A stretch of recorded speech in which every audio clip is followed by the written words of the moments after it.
好多人以為中年發福係必然嘅事，其實呢個係你嘅代謝發出緊求救信號。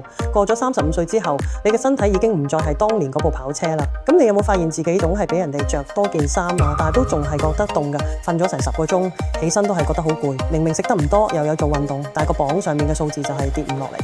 呢啲其實全部都係你身體進入咗坑油模式嘅表現，唔係你懶啦，係代謝慢咗落嚟。其實過咗35歲咧，基礎代謝率咧會每10年下降2%至3%度，到你50歲嗰陣，可能比30歲少消耗150千卡，即係等於你每日要少食一碗飯先持平啦。更加麻煩嘅係肌肉每年都會流失0.5%至1%，肌肉少嘅脂肪就更加容易堆積，而且胰島素敏感性會下降，調節代謝嘅甲狀腺激素同性激素工作效率都跌咗。呢個解釋咗點解你以前嗰套減肥方法到咗中年就完全唔 work。仲有代謝慢咗，唔淨止會肥，內臟脂肪會堆積，釋放炎症因子，增加心臟病同糖尿病風險。肌肉流失會令關節壓力大，提前出現腰酸背痛。激素失衡仲會影響情緒同睡眠，生活質量會跌得好緊要。想打破呢個困局，你要做嘅唔係節食，係重新啟動代謝引擎。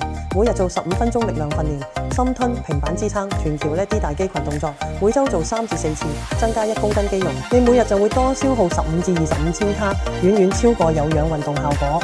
飲食方面要先食蛋白質，再食菜，最後先食飯。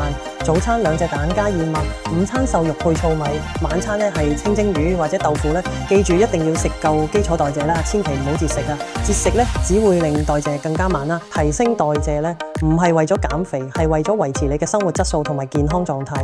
從今日開始，每日15分鐘2個月，你就會見到改變。